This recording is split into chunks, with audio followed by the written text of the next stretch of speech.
Hi guys and welcome back. So today is the first episode of a little mini-series we've been doing covering Ten Tors and DofE.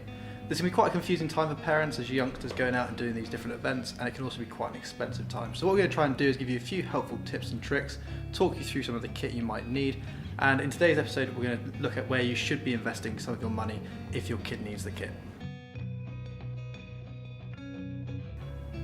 So like I said, in this video today we're just going to be discussing some of the areas we think it's really worth investing some of your money when it comes to finding kit for your youngster for Ten Tors or DofE. And I think at the top of that list has to be footwear. Footwear is obviously an incredibly important thing, and even more so when you're on your feet for 2, maybe 3 days at a time. And having good fitting footwear is either going to make, or if it's not well fitting, break that person's experience. And I think DofE and Ten Tors has the potential to be something that's really important to a youngster. They'll be talking about it for a few years to come, and it might be their first chance at some independence as well, and getting out on their own to do some wild camping and that kind of thing.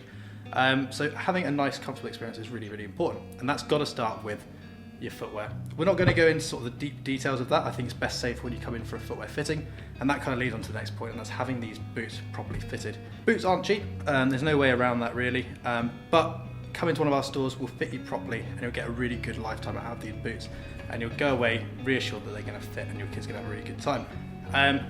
The basics of it are most of the boots we sell are waterproof. There are two sort of different types. You've got leather and you've got synthetic. But the real important thing when it comes to boots is getting something that fits. It doesn't matter what the make is or what the model is. It just has to fit and it has to do the job you're looking for. For Ten Tors and DofE, you're going to want a relatively stiff sole, so something with a good amount of support through the sole, and a bit of ankle support. That doesn't have to be sort of a real towering boot that comes up to here, but just something that helps lock in the ankle. We all know that Dartmoor especially is quite undulating, and there's a chance for twisting ankle or rolling ankles, so having that little bit of ankle support is definitely worthwhile.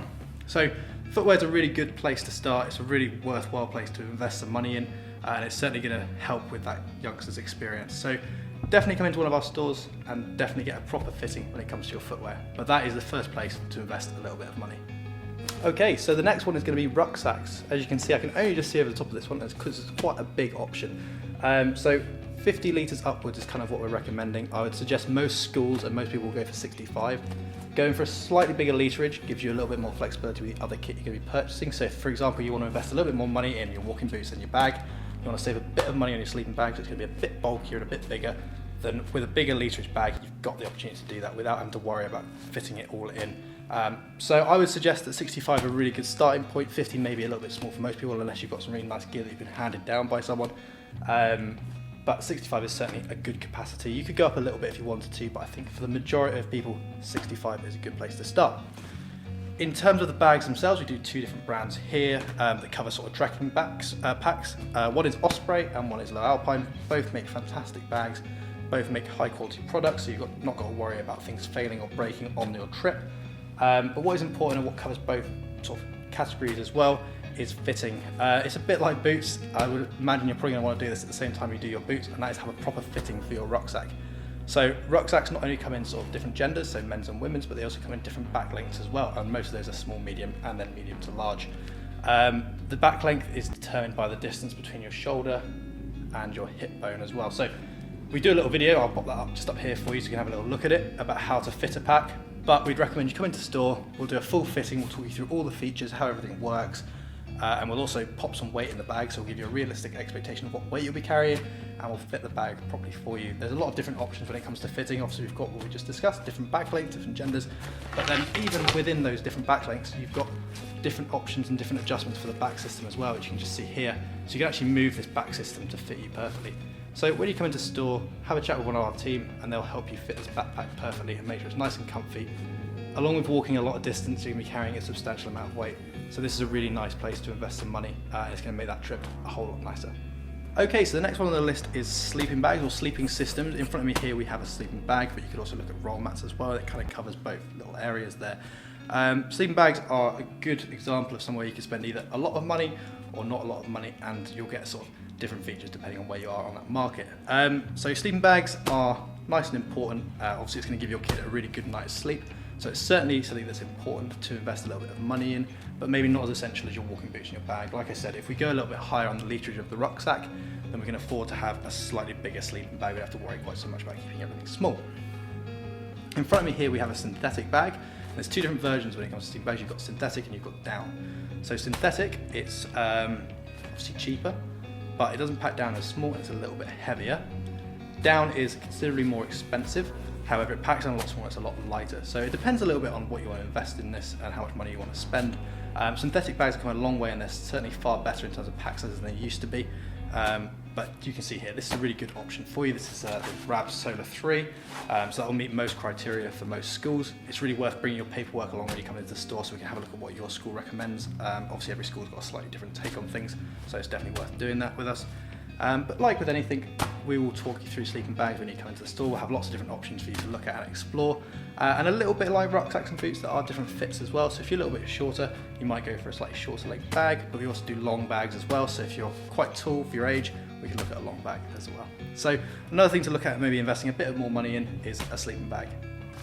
So the next and final thing we're going to talk about is waterproofs. This is also a really good place to invest a little bit of money. Obviously it's going to keep your kids safe. We're talking both tops and bottoms as well, so waterproof jacket and trousers. It's going to keep your kid dry, and again it's going to add to a more enjoyable experience. Obviously waterproof jackets range in terms of price. I would suggest looking at a 3-layer waterproof coat. We can have a chat with you when you come into the store about that, but it is also informed on our website as well, so you can find it nice and easily. And that's going to give you a good balance of breathability, waterproofing and durability. So it's going to be something that lasts a decent amount of time, which is really important. It's going to keep your kid dry, and it's also going to be relatively comfortable to wear as well.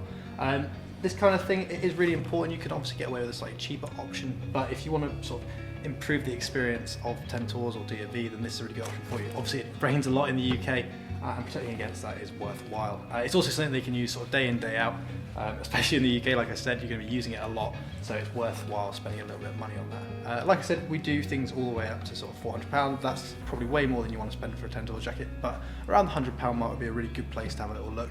And you can certainly get some three-layer options just a little bit above that price range. So if you're looking to invest a little bit of money in something and you want something that can be used on a regular basis, maybe even a daily basis in some times of the year, then a waterproof jacket is a really good place to start. Okay, so like I said, that was the first episode in a little mini series. Today we've just covered the things we think it's worth investing a little bit of money into when you're choosing your kit for Ten Tors and DofE. We're going to do a few more videos in the future. Some of them are going to be covering kit you want to do. We've also got some videos that might help you, things like how to pack your bag, and also how to lace your boots a little bit differently to improve the fit. Both of these videos might be really helpful to you, and there's going to be loads more coming your way. If you have any questions, feel free to leave them down in the comment section below. I'm more than happy to answer any Ten Tors or DofE related questions if I can. But if you haven't already, like and subscribe. It really helps us out and means we can make more of these videos. Thank you very much for watching, and we will see you next time.